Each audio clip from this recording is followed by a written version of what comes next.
ஆதவ அர்ஜுனா அவசரமாக பாஸ்கெட் பால் டோர்னமெண்ட்டுக்கு ஓடிய மர்மம் இப்போ தான் தெரியுது. இந்த சிடி ரெக்கார்டிங்கை கொடுக்கக்கூடாது என்பதற்காக தான் அவங்க அதை எடுத்துக்கிட்டு போயிருக்கிறாங்க. அதனால தான் அவர்கள் ஒன்றிய அரசின் காலில் விழுந்து சரணடைந்திருக்கிறார்கள். இறந்து போன பெண்களுடைய பிளாடர் ஃபுல்லாக இருக்குது. அவங்க சிறுநீர் கழிக்கிறதுக்கு எந்த ஏற்பாடும் இல்லாமல் மணிக்கணக்கில் இருந்திருக்கிறாங்க. அதுபோல் மலம் வெளியேறி அவங்க எண்ணெய் சட்டி அப்படின்னு இதை தமிழ்நாடு அரசை நினச்சிருக்கிறாங்க. அதிலேருந்து தப்பிக்கிறதுக்கு அடுப்பில் போய் விழுந்திருக்கிறாங்க. இது வெற்றின்னு அவங்க நினைக்கிறாங்க. திமுகவுக்கு என்ன வெற்றி அப்படின்னு நான் நினைக்கிறேன்னாக்கா, விஜயனுடைய அரசியல் வாழ்க்கை இதோட முடிஞ்சது. இந்த கட்சி சமாதி இதோட முடிஞ்சிருச்சு. ஆனால் ஆர்டிகிள் 15 எகெயின்ஸ்ட் டிஸ்கிரிமினேஷன் இருக்கு இல்லையா, அதுக்கு நேர் எதிரான தீர்ப்பு. இதை தமிழ்நாடு அரசு தலைமை நீதிபதியிடம் நேரடியாக முறையிடணும். அந்த ஒரு கிரவுண்ட்லேயே பயஸ்ட் ஆர்டர் என்ற முறையில் கேட்கணும். இது ஒன்று. அவர்களுடைய what ever matter is incidental to அப்படின்னு சொன்னாக்கா உங்கள் ஜாதகத்தை பூரா எடுப்பதற்கான வாய்ப்பை அவர்களுக்கு வழங்குகிறது. அதனால் நல்லா வசமாக சிக்கிட்டீங்க என்பது தான் அந்த தீர்ப்பு சொல்லும் செய்தி. நேற்று வரைக்கும் அல்லது இந்த கணம் வரைக்கும் பிஜேபி என்ற கொள்கை எதிரி அப்படின்னு அவர் சொல்லிட்டு இருக்காரு. நாளைக்கு அவர் பிஜேபியோட கூட்டணியே வச்சிடறாருன்னு வச்சுருங்க.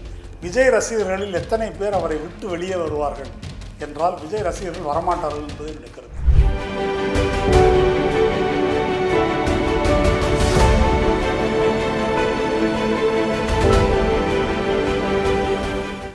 புன்னகை நேயர்களுக்கு வணக்கம்.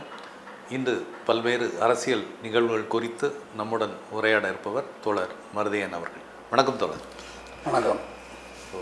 கரூர் துயர சம்பவம், அது தொடர்பான உச்சநீதிமன்ற தீர்ப்பு, இதுதான் எங்கும் பேசப்படுது. இதில் குறிப்பாக இன்றைக்கு முரசொலி தலையங்கம் கவனிக்கப்பட வேண்டியதுன்னு நினைக்கிறேன். ரொம்ப தீர்க்கமாக, ஏன்னா ஒரு விளம்பர பசிக்கு இத்தனை உயிர்கள் பலி அப்படிங்கிற வகையில் சொல்லப்பட்டிருக்கு. ஒரு கடுமையான தலையங்கம். இதை பற்றி ஒரு பார்வையில் தொடர்ந்தான். இல்லை, முரசொலி தலையங்கத்தில் ஒரு விஷயத்தை வெளிப்படையாக இப்போ எழுதியிருக்கிறாங்க. மீட்டிங் என்ற பெயரில் நடத்தப்பட்ட ஷூட்டிங். இது வரைக்கும் அது ஒரு ஊகமாக தான் இருந்தது. ஒரு திரைப்பட படப்பிடிப்பு, ஜனநாயகன் வரவிருக்கின்ற ஜனநாயகன் திரைப்படத்துக்கான படப்பிடிப்பு வேலை என்பது நக்கீரன், கோபால் போன்றவர்கள் பேசி வந்தார்கள். இப்போ முரசொலி தலையங்கத்தில் வந்திருக்கிறது இதை உறுதி செய்யுது. பொதுவாக தாவேகா கட்சியினர் இந்த சிங்கிள் ஜட்ஜு செந்தில்குமார் இருக்கிறார் இல்லையா, அவர் எங்களை பற்றி ஒருதலை பட்சமாக கமெண்ட் பாஸ் பண்ணிட்டாரு என்பதைத்தான் மிகப்பெரிய பிரச்சனை போல் அவர்கள் பேசி வந்தார்கள். ஆனால் இப்போ என்ன புரியுது அப்படின்னு சொன்னால், அந்த ஹிட் அண்ட் ரன் கேஸ் அதில் ஏன் அந்த பேருந்தை நீங்கள் இன்னும் கைப்பற்றவில்லை, வழக்கு பதிவு செய்யவில்லை, அதில் இருந்த ஹெச்டி கேமரா ரெக்கார்டிங் இருக்குல்ல, அதை ஏன் எடுக்கலை என்ற கேள்வியை எழுப்பியிருந்தார். ஆதவ அர்ஜுனா அவசரமாக அந்த பாஸ்கெட் பால் டோர்னமெண்ட்டுக்கு ஓடிய மர்மம் இப்போ தான் தெரியுது. இந்த இந்த இந்த சிடி ரெக்கார்டிங்கை கொடுக்கக்கூடாது என்பதற்காக தான் அவங்க அதை எடுத்துக்கிட்டு போயிருக்கிறாங்க. அதனால தான் அவர்கள் ஒன்றிய அரசின் காலில் விழுந்து சரணடைந்திருக்கிறார்கள். அதாவது நம்ம இதுவரைக்கும் என்ன நினச்சிட்டு இருந்தோம்னாக்கா, லேட்டாக வந்தார், சரியான கூட்ட ஏற்பாடு பண்ணலை, இந்த குற்றங்கள் மட்டும்தான் இவர்கள் இழைத்த குற்றங்கள் என்று நாம் நினைத்து கொண்டிருந்தோம். இதைவிட கொடியதொரு குற்றத்தை செய்திருக்கிறார்கள் என்பது இப்போ இந்த முரசொலி தலையங்கத்திலிருந்து நமக்கு தெரிய வருது. இதை பரிதாபத்துக்குரிய இறந்து போன மக்கள் இருக்காங்களா, அவங்களும் தாவேக்கா தொண்டர்களும் தான் இதை யோசிக்கணும். 50 அடி தூரத்தில் வண்டியை நிறுத்துங்க, இதற்கு மேல் போனால் விபரீதமான விளைவுகள் ஏற்படும் என்று டிஎஸ்பி எச்சரித்த பிறகும் அங்கே தான் போவோம் அப்படின்னு ஏன் சொன்னார்கள் என்ற மர்மம் இப்போ விலகி இருக்குது. அது அவங்களுடைய ஷூட்டிங் ஸ்பாட்டாக இருக்கலாம். ஷூட்டிங் ஸ்பாட் அது.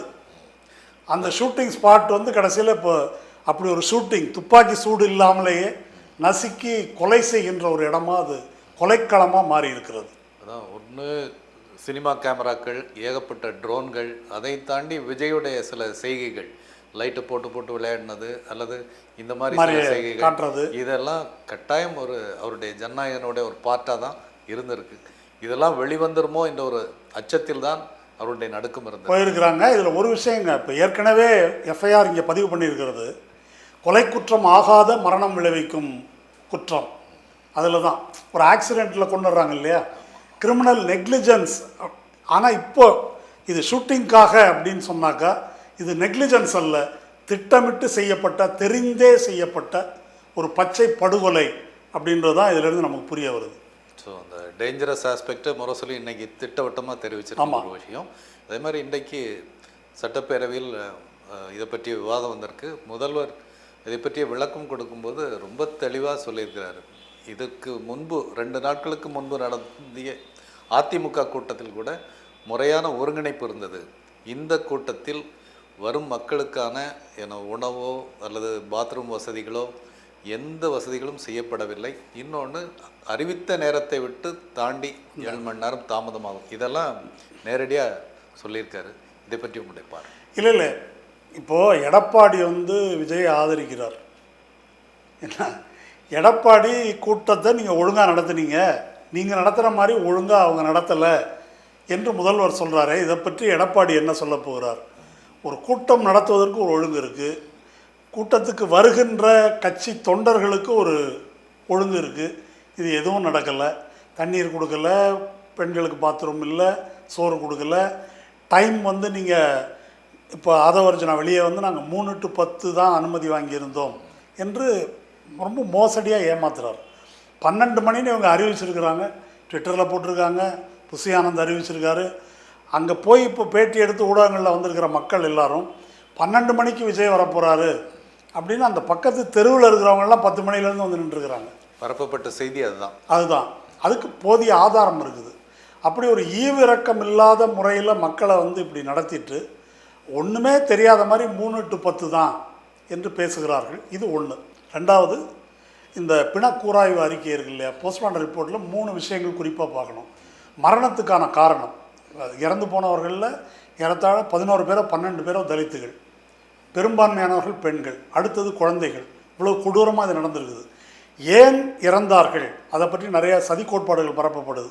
பின்னால் இருந்து கத்தியால் குத்துனாங்க, துண்டை போட்டு இருக்குனாங்க, கழுத்தில் மிதித்து கொண்டாங்க, ஒரு செந்தில் பாலாஜி ஒரு ரவுடி கும்பலை உள்ளே ஏவி விட்டார், ஆம்புலன்ஸை உள்ளே விட்டாங்க, பலது பரப்பப்படுது. ஆனால் போஸ்ட்மார்ட்டம், வீடியோகிராஃப்டு போஸ்ட்மார்ட்டம் அறிக்கை என்ன சொல்லுது? நம்பர் 1, மரணத்துக்கான காரணம் டீஹைட்ரேஷன், நீர்ச்சத்து குறைபாடு, தண்ணி இல்லாமல் தவிச்சு அப்படி இருந்திருக்கிறது ஒன்று. ரெண்டாவது என்ன அப்படின்னு சொன்னால், மார்பெலும்பு நொறுங்கி தான் இறந்துருக்கிறார்கள் கணிசமான பேர். இது பொதுவாக பேசும்போது எல்லோரும் ஸ்டாம்பீடுன்றாங்க. ஸ்டாம்பீடு வேறு, க்ரௌடு க்ரஷ் வேறு. இது ஸ்டாம்பீடு அல்ல. ஸ்டாம்பீடு என்பது ஒரு கூட்டம் நடக்குது, அந்த கூட்டத்தில் ஒருத்தர் திடீர்னு ஐயோ பாம்புன்னு கத்துறாருன்னு வச்சுது, அப்போ எழுந்து எல்லாரும் ஓடும்போது தவறி கீழே விழுந்து மிதிப்பட்டு இறந்தாக்க அதுக்கு பேர் ஸ்டாம்பீடு. இது என்ன அப்படின்னா அசைய முடியாத கூட்டம். இங்கே என்ன நடந்திருக்குது அப்படின்னு சொன்னால், விஜய் வந்த உடனே விஜயை பார்ப்பதற்கு அந்த ஒன்று வேன் இப்படி உள்ளே வருது, தண்ணீர் போல் தேங்கி இருந்த மக்கள் வெள்ளத்தை இப்படி நகர்த்துது. அது 19 அடி அகல சாலையில் 12 அடி அகல பேருந்து வருது, இப்படி போகிறாங்க. இப்படி போனவங்க விஜயை பார்க்குறதுக்கு இப்படி வர்றாங்க, இப்போ நெருங்கி வர்றாங்க. அதனால தான் இந்த கூட்டமே பாதி குறைவாக இருந்தால் கூட இந்த சாவு நடந்திருக்கும். ஏனென்றால் அதை பார்ப்பதற்காக இப்படி வரும்போது தான் இந்த க்ரௌடு க்ரஷ் என்பது ஏற்படுது. அதில் தான் எலும்பு நொறுங்கி இருக்குது, கழுத்தில் மிதித்து 10-20 பேர் மிதிப்பட்டு, பெண்கள் முக்கியமாக இறந்து போன பெண்களுடைய பிளாடர் ஃபுல்லாக இருந்திருக்குது. அவங்க சிறுநீர் கழிக்கிறதுக்கு எந்த ஏற்பாடும் இல்லாமல் மணிக்கணக்கில் இருந்திருக்கிறாங்க. அதுபோல் மலம் வெளியேறி இருக்குது. இந்த கொடுமைகள் எல்லாம் அந்த மரணம் எப்படி நடந்தது என்பதற்கான சான்றுகள் இதுவரைக்கும் நமக்கு தெரியாமல் இன்றைக்கு நம்ம தெரிந்து கொள்கிற ஒரு விஷயம் என்னன்னாக்கா, இது இந்த மாதிரி திட்டமிட்டே நடத்தப்பட்டிருக்கின்ற, மக்களை ஆடு மாடுக்கு சமமாக மதித்து நடத்தப்பட்டிருக்கிற ஒரு படுகொலை இது. அதனால தான் அவங்க சிபிஐ கையில் போய் சிக்குவது என்னன்றது அவங்களுக்கு தெரியும். ஆனால் இங்கே மாட்டக்கூடாதுன்னு அப்படி அவங்க ஓடுறதுக்கு என்ன காரணம்னு இப்போ தெரிஞ்சிருச்சு. ஆனால் தபாக்கவினர் பொறுத்தவரை உச்சநீதிமன்ற தீர்ப்பு ஒரு மிகப்பெரிய வெற்றின்னு கொண்டாடிட்டு இருக்கிறாங்க. அவர்களுடைய புரோக்கர் ஊடகங்களும் அதை பெருசாக சித்தரிச்சிட்ருக்கிறாங்களே, இதை பற்றி? இல்லை, இது நான் ஒரு ட்வீட்டும் போட்டிருந்தேன். இது ஒரு ஆங்கிலத்தில் ஒரு சொல் இருக்குது, பைரிக் விக்ட்ரி. பைரிக் விக்ட்ரின்னாக்கா வெற்றி போல தெரிகின்ற தோல்வி அப்படின்றது தான். இப்போ அவங்க எண்ணெய் சட்டி அப்படின்னு இதை தமிழ்நாடு அரசை நினச்சிருக்கிறாங்க. அதிலேருந்து தப்பிக்கிறதுக்கு அடுப்பில் போய் விழுந்திருக்கிறாங்க. இது வெற்றின்னு அவங்க நினைக்கிறாங்க. இதில் திமுகவுக்கு என்ன வெற்றி அப்படின்னு நான் நினைக்கிறேன்னாக்கா, விஜயனுடைய அரசியல் வாழ்க்கை இதோட முடிஞ்சது.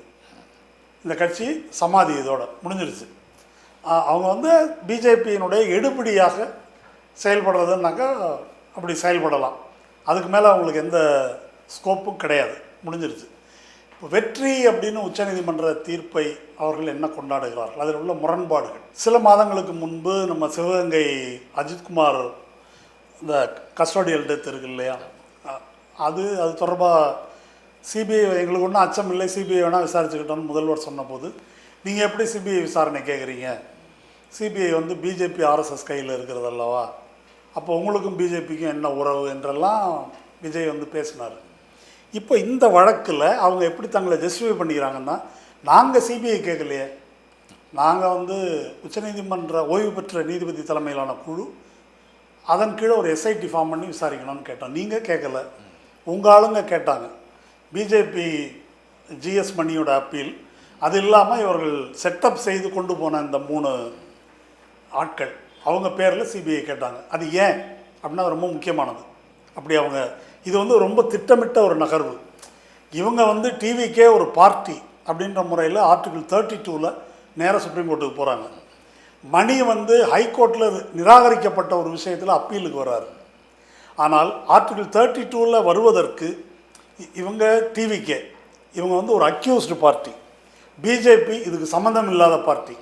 இதுக்கு சம்மந்தம் உள்ளவர்கள் யாருன்னா பாதிக்கப்பட்டவர்கள். அப்போ இறந்து போனவர்கள் குடும்பத்திலேருந்து 3 பேரை ரெடி பண்ணி பெட்டிஷன் போட்டாக்கா ஆர்டிகிள் 21 உயிர் வாழும் உரிமை எங்களுக்கு பாதிக்கப்பட்டது என்று கேட்கலாம் என்று தான் திட்டமிட்ட பலியாடுகள் போல் இவங்களை வந்து கொண்டாந்துருக்குறாங்க. கொண்டு வந்து இந்த பெட்டிஷனை போட்டிருக்கிறாங்க. போட்டு இது அப்படி தான் அந்த தீர்ப்பு வந்து வாங்கப்பட்டிருக்குது. இன்றைக்கி ஹிந்து பத்திரிகை அதை எழுதியிருக்குது. இது ஒரு ஃப்ளாட் ஜட்ஜ்மெண்ட்டுன்னு, ஃப்ளாட் ஆர்டர் அப்படின்னு எழுதியிருக்குது. அது முழுக்க முழுக்க ஒருதலை பட்சமான, முழுக்க கண்டிக்கத்தக்க, பயாஸ்டான ஒரு தீர்ப்பு அது. அப்போது ஆதவ அர்ஜுனா கேட்டது ஒரு ஓய்வு பெற்ற நீதிபதியினுடைய கண்காணிப்பு, அதை கொடுத்துட்டாங்க. பிஜேபி கேட்டது சிபிஐ விசாரணை, அதையும் கொடுத்துட்டாங்க, 2ஐயும் கொடுத்துட்டாங்க. அதனால் ஒரு ஃபைனல் ஆர்டர், இறுதி தீர்ப்பை கொடுத்துட்டு அந்த இறுதி தீர்ப்புக்கு இன்ட்ரீம் ஆர்டர்னு ஒரு பேரை வந்து நீதிபதிகள் வச்சுருக்கிறாங்கன்றது ஒரு பெரிய வேடிக்கை அது.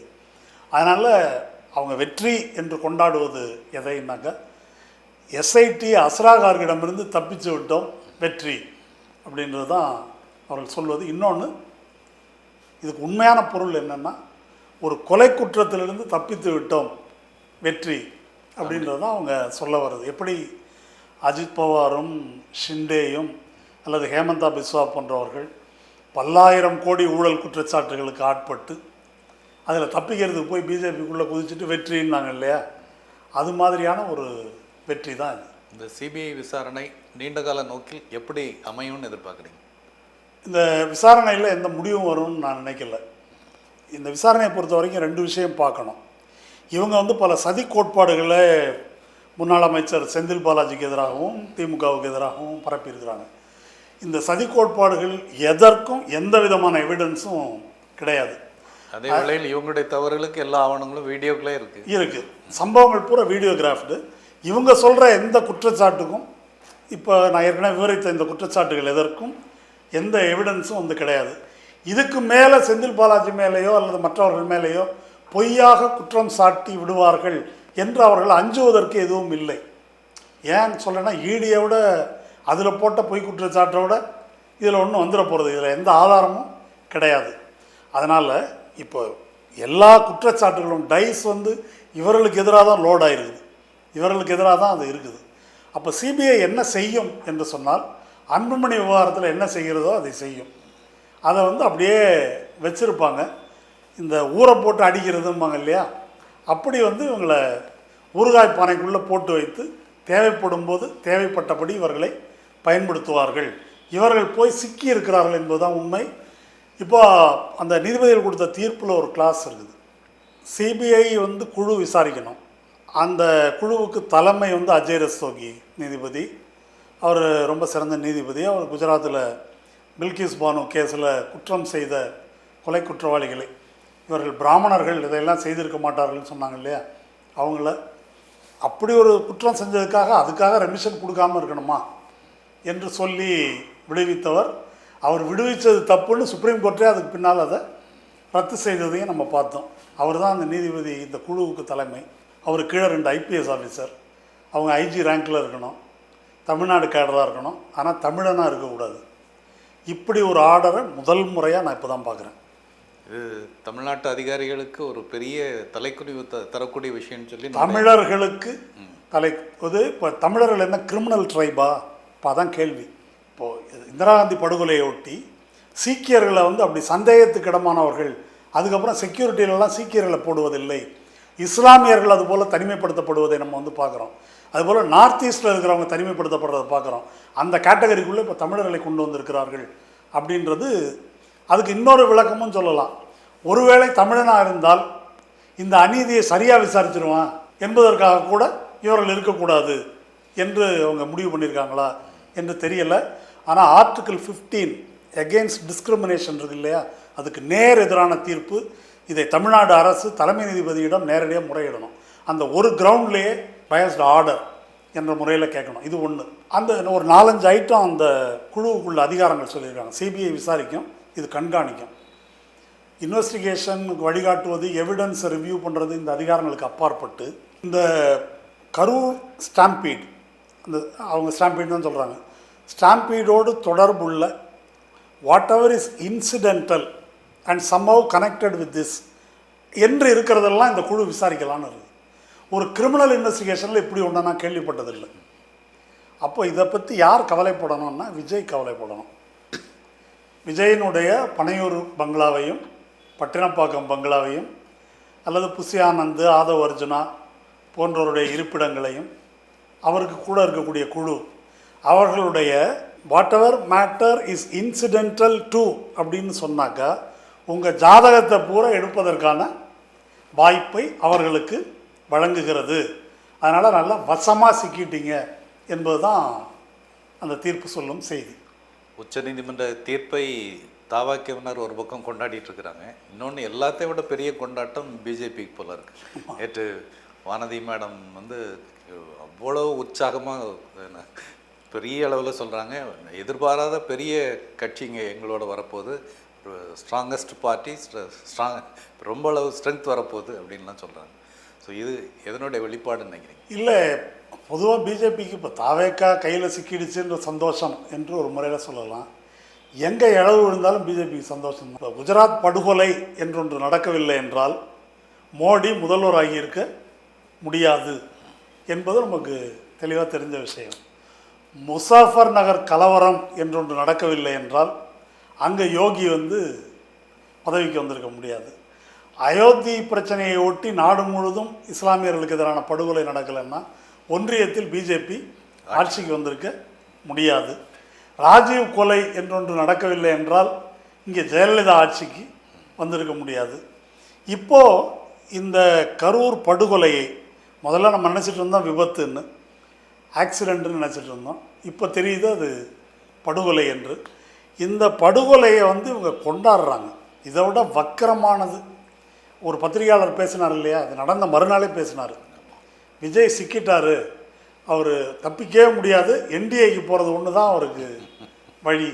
இதை விட பச்சையாக, இதை விட கேவலமாக ஒரு விஷயத்தை சொல்ல முடியாது. இப்படி பரிதாபத்துக்குரிய மக்களுடைய மரணம் இருக்குல்ல, அதை ஒரு செலிப்ரேஷனாக, சந்தோஷமாக, இதை விட வக்கரமாக சொல்ல முடியாது. அது ஒரு ட்ரூ பிஜேபி கேடர் என்பதை தன்னுடைய பண்பாட்டின் மூலம் வானதி வெளிப்படுத்துகிறார். அவர் நியாயமாக திமுக சதி பண்ணி இந்த கொலையை நடத்தி விட்டது, சிபிஐ விசாரணை கிடைத்து விட்டது, அதனால் நான் சந்தோஷப்படுறேன்னு சொல்லலை. எங்களுக்கு ஒரு ஆள் சிக்கிட்டான், அதனால் அதுதான் அந்த உற்சாகம் தான் அவருடைய தெளிப்படும். திரு விஜய் அவர்கள் தொடக்கத்திலிருந்தே பிஜேபி என்னுடைய கொள்கை எதிரி அப்படின்னு சொல்லும், மிஸ்டர் நரேந்திர மோடி அப்படின்னு சொல்லி என்னை இஸ்லாமியர்களுக்கு ஆதரவாக பேசினதெல்லாம் பார்த்தோம். இன்றைய சூழலில் அவருடைய நிலைப்பாடு என்னவாக இருக்கும், அதுதான் தமிழ்நாட்டுடைய எதிர்பார்ப்பாக இருக்குது. உங்களுடைய ஜட்ஜ்மெண்ட் என்ன சார்? இல்லை, அவர் கட்சி நடத்தி முதல் மாநாட்டிலேயே பெரியார், அம்பேத்கர், காமராஜ் இவங்க படத்தெல்லாம் வச்சுருந்தார். ஆஹா, இன்னொரு திராவிட கட்சி விட்டது அப்படின்ற மாதிரி ஒரு மயக்கத்தில் சில பேர் ஆழ்ந்தாங்க. அதுக்கப்புறம் எங்களுக்கு கொள்கை எதிரி பிஜேபி, அரசியல் எதிரி திமுக அப்படின்னு சொன்னார். அப்போவே நான் சொன்னேன், கொள்கை எதிரி வேறு, அரசியல் எதிரி வேறன்னு இருக்க முடியுன்றதை போல் ஒரு கோமாளித்தனம் ஒன்றும் இல்லை. கொள்கை ரீதியாக யார் உங்களுக்கு எதிரியோ அவங்க தான் அரசியல் ரீதியாக எதிரியாக இருக்க முடியும். கொள்கை இல்லாத அரசியலுங்கிறது தான். ஆமாம். அப்போ நீங்கள் அரசியல் எதிரின்னு சொல்வதன் மூலம் முதலமைச்சர் பதவிக்கு எனக்கு எதிரி வந்து திமுக அப்படி வேணால் சொல்லிக்கலாம். அரசியல் எதிரின்னு சொல்கிறதல்ல, முதல்வர் பதவிக்கு இவங்க வந்து எதிரி. அப்போ கொள்கை என்பது என்னென்னா, கொள்கை சும்மா ஒரு ஊறுகாய், ஏமாற்றுவதற்கான ஒரு விஷயம் என்று தான் இருந்தது. ஆனால் பல பேர் அதை வந்து நம்பலை. ஏற்கனவே வந்து எச் ராஜா இவரை வந்து ஜோசப் விஜயன் திட்டிருக்காரு, இவர் ஒரு கிறிஸ்தவர், அதனால் பிஜேபி இவரை ஆதரிப்பதற்கு வாய்ப்பில்லை அப்படின்னு நினச்சிட்டு இருந்தாங்க. ஆனால் அன்று முதல் பிஜேபி இவரை பற்றி ஒரு வார்த்தை கூட எதிராக பேசலை, சந்தோஷமாக தான் இருந்தாங்க. விஜய் வந்து சிறுபான்மை வாக்குகளை பிரிக்கக்கூடும் என்ற மகிழ்ச்சியாக அது இருந்திருக்கலாம். விஜய் வந்து ரொம்ப மேம்போக்கான சில விமர்சனங்களை மட்டும்தான் பாரதிய ஜனதாவை பற்றி அவர் சொல்லிட்டு வந்தார். அதுக்கு மேலே அந்த விஷயத்துக்குள்ளே போகலை. உங்களுக்கு தெரியும், அந்த வக்ஃப் பில் பற்றி அவர் புசி ஆனந்த் கொடுத்த பேட்டி ரொம்ப புகழ் பெற்றது. எதை எதிர்க்கிறீங்க வக்ஃப் பில்லுன்னா, எல்லாத்தையும் எதிர்க்கிறான்னாரே தவிர அது என்னென்னு அவரால் புசி ஆனந்தாலேயே சொல்ல முடியலன்னா, இவரால் இவர் நாமக்கல் கூட்டத்தில் நாமக்கல் கவிஞர் ராமலிங்கம் பிள்ளைன்றது இவருக்கு தெரியல, நாமக்கல் கவிஞர்ன்றார். ஆமாம், அப்படி ஒரு நபர் அப்படி போட்டோம். அதனால் அவங்களுக்கு அதை பற்றி எதுவும் தெரியாது. தெரிஞ்சு எதிர்க்காமல் இருக்கிறதுன்றது வேறு, எதுவுமே தெரியாது அதை பற்றி, சும்மா ஒரு பேச்சுக்கு சொல்லிக்கொள்கிறார்கள். என்ன டிஃபரன்ஸ் அப்படின்னு சொன்னாக்கா, சிறுபான்மை வாக்குகளை பிரிப்பதற்கு இவர் உதவுவார் என்ற முறையில் ஒரு பி டீமாக வச்சுருந்தாங்க. இப்போ நேராக அவங்க கைக்கே வந்துட்டார். இப்போது இந்த கார்டை வந்து, இந்த ஜோக்கர் கார்டு இதை எப்படி வேணால் வந்து எங்கே வேணால் சொருகிக்கலாம், எப்படி வேணால் கூட்டணிக்கும் வச்சுக்கலாம், இல்லை வேறு விதமாக பயன்படுத்துறதுனா பயன்படுத்தலாம். அதனால் இப்போது வந்து விஜய் வந்து is at the beck and call of Amit Shah. கூப்பிட்டா போன செங்கோட்டையன் மாதிரின்னு வச்சுக்கங்களேன், போனோம் வரணும், அதுதான் கண்டிஷன். அதனால் அதற்கு மேல் இவர்கள் பேச மாட்டார்கள். என்ன செய்வாங்க அப்படின்னா, எங்களை ஒரு சதி திட்டத்தில் சிக்க வைக்கிறதுக்கு வந்து திமுக முயற்சி பண்ணாங்க. அதனால் எங்களுக்கு இப்போதைக்கு வேறு வழி இல்லை, ஆனால் நாங்கள் உறுதியாக அதை எதிர்க்கிறோம், இப்படி ஏதாவது பேசிகிட்டு இருப்பாங்க. ஒருவேளை சிறுபான்மை மக்களில் யாருக்காவது இதுக்கு முன்னால் அப்படி ஒரு மயக்கம் இருந்துச்சுன்னா, அந்த மயக்கம் இப்போ தெளிஞ்சிரும் அப்படின்னு நினைக்கிறேன். இப்போ விஜயோட அரசியல் வாழ்வே முடிஞ்சிருச்சுன்ற ஒரு கருத்தை சொன்னீங்க. ஆமாம். இப்போ என்னுடைய இன்னொரு கேள்வி, அதாவது விஜய் பற்றி பல விமர்சனங்கள் இருந்தாலும் அவரை நம்பி ஒரு பெரிய இளைஞர் கூட்டம் தமிழ்நாட்டில் மூழ்கி கிடக்குது, சரியா? அந்த கூட்டத்தை மீட்பதற்கு, அவர்களை அரசியல் படுத்துவதற்கு தமிழ்நாடு என்ன செய்ய வேண்டும்? இல்லை, இது ஒரு பெரிய கேள்வி. தமிழ்நாட்டில் வந்து இந்த சினிமா நட்சத்திரங்கள் அரசியலுக்கு வருவது அப்படின்னு ஒரு போக்கு இருக்குது. திராவிட இயக்கம் நேர்மறையில் அந்த காலத்தில் சினிமாவை பயன்படுத்தியது. புராண திரைப்படங்கள், புராண கதாகாலட்சேபங்கள், தெருக்கூத்துகள் அப்படி இருந்த சூழலில் சமூக கருத்துக்களை திரைப்படம் வாயிலாக சொல்வது என்ற முறையில் கலைஞரோ அண்ணாவோ அல்லது என்எஸ் கிருஷ்ணன், எம்ஆர் ராதா இப்படி நகைச்சுவை காட்சிகள் கூட மூடத்தனத்தை கிண்டல் செய்தாங்க. அந்த வரிசையில் எம்ஜிஆர் வந்தார். அவர் அப்படி வந்துட்டு ரொம்ப ஒரு மேலோட்டமான முறையில் ஒரு இந்த கருப்பு பேண்ட் சிவப்பு சட்டை மாதிரி அப்படி தான் விஷயத்துக்குள்ளே போகாமல் அப்படி ஒரு இமேஜை பில்டப் பண்ணிக்கிட்டார். பின்னால் அவர் வந்து திமுகவை உடைப்பதற்கு, திமுகவின் எதிரிகளுக்கு வந்து அவர் பயன்பட்டார். அப்போதிருந்தே திராவிட இயக்க எதிர்ப்பு அணியாக தான் அதிமுக இருக்குது. அதிமுகவுக்கு திமுகவிலிருந்து பிரிந்து எம்ஜிஆரிடம் சென்ற கேடர்ஸ் அணிகள் யார் என்றால், திராவிட முன்னேற்ற கழகத்திலே இருந்த கொள்கை அறிவோ கொள்கை பிடிப்போ இல்லாத சினிமா ரசிகர்கள் தான் வந்து எம்ஜிஆரோட போனாங்க. அதன் வாரிசுகளை இப்போ அதிமுகவில் நம்ம பார்க்குறோம். அதுக்கப்புறம் பதவிக்காக சில தலைவர்கள் வந்து அந்த பக்கம் போனதை பார்க்குறோம். அதுக்கு பிறகு எல்லா நடிகர்களும் வந்துட்டாங்க. ரஜினி வரேன்னாரு, ஒரு இந்த பாட்ஷா படத்துலேருந்து பயமுறுத்திட்டு இருந்தார். ஒரு வழியாக அவரே முடிவு செய்து போயிட்டார். இதே அளவுக்கு ஈக்குவல் த்ரெட்டாக அது இருந்தது அப்போ. அதுக்கப்புறம் விஜயகாந்த், இப்போ வந்து விஜய் வந்திருக்காரு. இதில் ஒரு பிரச்சனை என்ன இருக்குன்னாக்கா, திராவிட முன்னேற்ற கழகம் உள்ளிட்டு பலர் இப்போ இப்படி ஒரு கேள்வியை நான் கேட்குறேன். ஒருவேளை விஜய் கட்சி தொடங்காமல் இருந்திருந்தால் இந்த விஜய் ரசிகர்களை பற்றி நம்முடைய மதிப்பீடு என்னவாக இருக்கும்? ஏதோ சினிமா ரசிகர்கள் ரசிச்சுட்டு போகிறாங்க அப்படின்னு நினைத்திருப்போம். அது தவறுன்னு கருதுகிறேன். தமிழ்நாட்டை பொறுத்த வரைக்கும் பாரதிய ஜனதா நுழைய முடியாத ஒரு கோட்டை. ஏன்னா இது வந்து சமூக நீதி மண், பெரியார் மண் என்றெல்லாம் நம்ம பெருமையாக சொல்லிக்கிறோம். அப்போது இவ்வளோ கோயில், இவ்வளோ திருவிழா, இவ்வளோ கூட்டம் இதெல்லாம் இருந்தும் கூட மக்கள் வந்து பிஜேபி பக்கம் போக மறுக்கிறார்கள். என்னென்னவோ செஞ்சு பார்த்துட்டாங்க, முடியல. இதெல்லாம் நம்ம பெருமையாக சொல்லிக் கொள்ளுகிறோம், அது உண்மையும் கூட. ஆனால் எது நம்முடைய வீக் பாயிண்ட் அப்படின்னு சொன்னால், இந்த இளைய தலைமுறை இருக்கு இல்லையா, இந்த இளைய தலைமுறை இவங்கெல்லாம் யார்? இவங்களெல்லாம் செத்து போனவங்க எல்லாருமே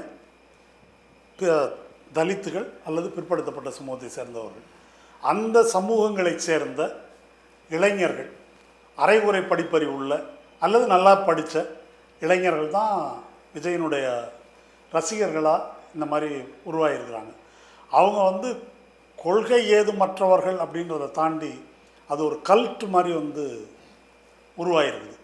அப்போது இந்த திரைப்பட ரசனையும், இந்த மாதிரி ஒரு படம் ரிலீஸ் ஆனால் பாலாபிஷேகம் பண்ணுறது, 100 ரூபா டிக்கெட்டை 2000 ரூபாய்க்கு வாங்குறது, ஆடியோ லான்ச்சுன்னா அங்கே போய் ஒரு 10,000 20,000 பேர் போய் நிற்கிறது, இதெல்லாம் இப்படி இவங்களை வந்து உருவாக்கியிருக்கிறாங்க. இதை நாம் வந்து என்ன பார்த்துருக்குறோம் எல்லாரும் அப்படின்னாக்கா, இது ஏதோ ஹார்ம்லெஸ், ஏதோ விளையாட்டுத்தனமாக நடக்குது, வயசுக்கு வந்தால் சரியாயிடும் என்று நினைத்து கொண்டிருக்கிறோம். அப்படி அல்ல, இது வந்து விபரீதமானது. இப்போ நான் இந்த கேள்வியை இப்படி திருப்பி கேட்கிறேன். நேற்று வரைக்கும் அல்லது இந்த கணம் வரைக்கும் பிஜேபி எங்கள் கொள்கை எதிரி அப்படின்னு அவர் சொல்லிட்டு இருக்காரு. நாளைக்கு அவர் பிஜேபியோட கூட்டணியே வச்சிடறாருன்னு வச்சுருங்க. விஜய் ரசிகர்களில் எத்தனை பேர் அவரை விட்டு வெளியே வருவார்கள் என்றால், விஜய் ரசிகர்கள் வரமாட்டார்கள் என்பது என்னுடைய கருத்து. அவர் பிஜேபியோடு சேர்ந்தாலும் சரி, யாரோட சேர்ந்தாலும் சரி, அவர் காட்டுற இடத்துக்கெல்லாம் பின்னால் போவாங்களே தவிர, அதற்கு மேல் அவர்களுக்கு அரசியல் அறிவோ சமூக அறிவோ எதுவும் இல்லை. அந்த மாதிரி ஒரு இளைஞர் கூட்டம் 2026 சட்டமன்ற தேர்தலில் திமுக ஜெயிச்சிட்டாலும் இது மிகப்பெரிய பிரச்சனை. நாம் வந்து இந்த கூட்டணி கணக்கில் ஒரு பிரச்சனை ஏற்படும் என்ற அளவில் மட்டும் இதை பார்க்கக்கூடாது. திமுக வெற்றி பெற்று விட்டாலும் சமூகத்தில் இந்த மாதிரி ஒரு கூட்டம் உருவாகி கொண்டே இருப்பதற்கு இல்லையா, இதை கவனத்தில் கொண்டு அந்த மக்களை கையாள்வதற்கு அரசியல் கட்சிகளும், முற்போக்கு அரசியல் கட்சிகளும் சரி, இடதுசாரிகளும் சரி, அல்லது தலித் இயக்கங்கள், திராவிட இயக்கங்கள் போன்ற தேர்தலில் ஈடுபடாத இயக்கங்கள் அவங்களும் சரி, அதை செய்ய தவறி இருக்கிறோம். இது வந்து ஒரு அபாய எச்சரிக்கை. அந்த வகையில் அதை புரிந்து கொண்டு அதை கையாள வேண்டும். ஒரு பிரச்சனை இருக்கிறது. இப்போ புதிய தாராளவாத கொள்கை வந்த பிறகு இடஒதுக்கீட்டுக்கு நடைமுறையில் பயன் இல்லைன்னு ஆயிடுச்சு. கல்வியில் வேணால் ஓரளவு பயன் இருக்கலாம், அதையும் ஒழிக்கிறதுக்கு நீட்டு போன்ற இது கொண்டு வந்துட்டாங்க. வேலைவாய்ப்பில் அநேகமாக ஒன்றும் இல்லை. அப்போது வந்து தாழ்த்தப்பட்ட பிற்படுத்தப்பட்ட சமூகத்தை சேர்ந்த படித்த அல்லது அரைகுறை படிப்புள்ள கோடிக்கணக்கான இளைஞர்களுக்கு இந்த இடஒதுக்கீடு போன்ற வழிகளில் அவர்களுக்கு வேலைவாய்ப்போ மாற்றமோ இல்லை. அப்போது வந்து நம்ம இதை எல்லாரும் புரிஞ்சுக்கிட்டாங்க, இதனால் எல்லாரும் பயனடைந்து கொண்டிருக்கிறார்கள் என்ற ஒரு மயக்கத்தில் இருக்கக்கூடாது. இதுக்கு வெளியே சைசபிள் செக்மெண்ட் இருக்கிறாங்க. அவங்க தான் ஸ்விக்கிலையும் ஜொமேட்டோலையும் வண்டி ஓட்டிக்கிட்டு, ஊபர்லேயும் ஓலாலையும் வண்டி ஓட்டிக்கிட்டு கிக் லேபராக இருக்கிறாங்க. அப்போ அவர்களுடைய வாழ்க்கையை, எதிர்காலத்தை உத்தரவாதப்படுத்துவது எப்படி என்பதோடும் சேர்ந்தது இந்த பிரச்சனை. அந்த முறையில் நாம் தமிழக அரசும் சரி, பிஜேபியை எதிர்த்து களமாடுகின்ற எல்லா இயக்கங்களும் சரி இந்த பிரச்சனையை பார்க்கணும். அருமை தோழர், மிக முக்கியமான சில விஷயங்கள் சொன்னீங்க. முதல்ல வந்து கரூர் சம்பவம் விபத்துன்னு நினச்சிட்டு இருந்தோம், உண்மையில் அது திட்டமிட்டு படுகொலைன்னு சொன்னீங்க. அடுத்து விஜயோட அரசியல் வாழ்க்கை முடிவுக்கு வந்துருச்சு அப்படிங்கிறத சொன்னீங்க. மூணாவது, எந்த கட்சி ஆட்சிக்கு வந்தாலும் இளைய தலைமுறை, தமிழ்நாட்டின் இளைய தலைமுறையை ஒரு அறிவார்ந்த தலைமுறையாக மாற்றுறதுக்கான முயற்சிகள் வேண்டும் என்ற கருத்தை தெளிவாக சொன்னீங்க. மிக்க நன்றி தோழர். நன்றி.